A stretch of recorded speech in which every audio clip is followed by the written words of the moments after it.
لو عندك بواقي فينو طلعي منهم احلى فيجيتار حار جاهز من غير فرن ولا تحميص ولا يتحرق منك، وباسهل طريقه كمان. في المدارس كل يوم بنشتري فينو، فاكيد بيتبقى منا بواقي. شايفه البواقي دي كلها من غير تحميص ومن غير فرن ومن غير اي تعب ولا مجهود، تعملي منها احلى فيجيتار حار. ازاي والتتبيله ايه هقولك دلوقتي حالا. يلا قبل ما نبدا اوعي تعملي لايك. نبدأ ونقول بسم الله. اول حاجة عملتها هو ان انا عندي كمية فينو، فالكمية كترت شوية، فانا حسيت ان انا ممكن استفيد منهم ان انا اعمل بيهم بقسماط، وبقسماط حار كمان اللي احنا بنشتريه من بره. تمام. في ناس كتير بتشتري من الفرن بتاع العيش. الفرن بتاع الفينو نفسها بيحمصوا الفينو وبيدوكي بالكيلو. بما ان انت مش هتشتريه وانت عندك جاهز، فهتعمليه وهيطلع معاكي زي الفل. ازاي؟ الفينو هيبقى في الاكياس عادي زي ما هو، هتسيبيه 3 4 ايام او اكتر لحد ما تحسي ان الفينو نشف. تمام. هو طبعا محطوط في الكيس بتاعه، هتبقي حاطاه في علبه ولا في حاجه عشان بس ايه ما يجيش عليه اي حشرات او حاجه. بس اول ما تحسي ان هو نشف وابتدى يتكسر في ايدك، هتبتدي تحطيه زي ما انا حطيته كده في اي حاجه وتكسريه شويه صغيرين. انا حطيته في الكبه بصراحه، يعني الاول ضربته بايد الهون، وبعد كده حطيته في الكبه ضربته في الكبه. ما شاء الله اللهم بارك اللهم بارك. طحن وزي بقى زي الفل، وزي ما انتم شايفين قدامكم كده. اللهم بارك زي العسل. والكميه الله اكبر جابت كيلو ونص، يعني تقريبا من 10 ترغيفه او 15 رغيف. يعني ما كانوش كتير قوي، بس الكميه ما شاء الله كبيره ومحترمه، فتستاهل ان انت تعملي في البيت، مش مستاهل ان انت تشتري من بره. طيب انا عملت ايه دلوقتي؟ انا وريتكم الكميه كلها معايا، بس عشان يعني ابقى اتلافى كده ان ما يبقاش في حاجات حبيبات التخينه دي او كده. ف نخلتها كده بالمصفى، المصفى العاديه اللي انت بتصفي بيها اي عصير او حاجه، ماشي. بس هبتدي ان انا اصفيها خالص كده، وابتدي تحطي عليها التوابل بتاعتك اللي انت عايزاها. انت عايزاه فيجيتار حار، هتحطي اهم حاجات هتحطيها هي ايه؟ طبعا الشطه اكيد، ملح وفلفل، فلفل اسود و توم بودرة وبصل بودرة، ويا سلام بقى لو كركم.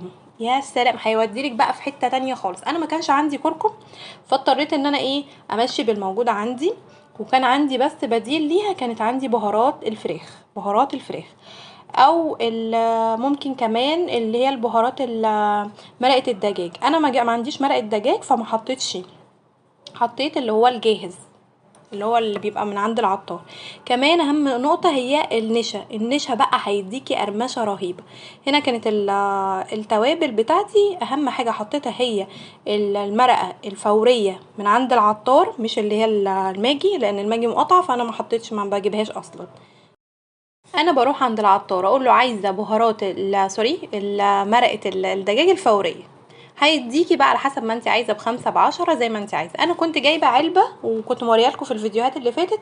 علبه ما شاء الله كانت ب11 جنيه، والكميه الله اكبر كانت كتيره، فبتنفع معاكي بقى في اي حاجه، ونفس الطعم على فكره، وحلوه جدا. يعني مش مستاهله خالص ان احنا من نجيب المرقه. تمام. انا كده بقلب كل الكميه دي على بعض، وهبتدي احطها في علبه الفيجيتار بتاعتي. علبه الفيجيتار بتاعتي هوريها لكم دلوقتي.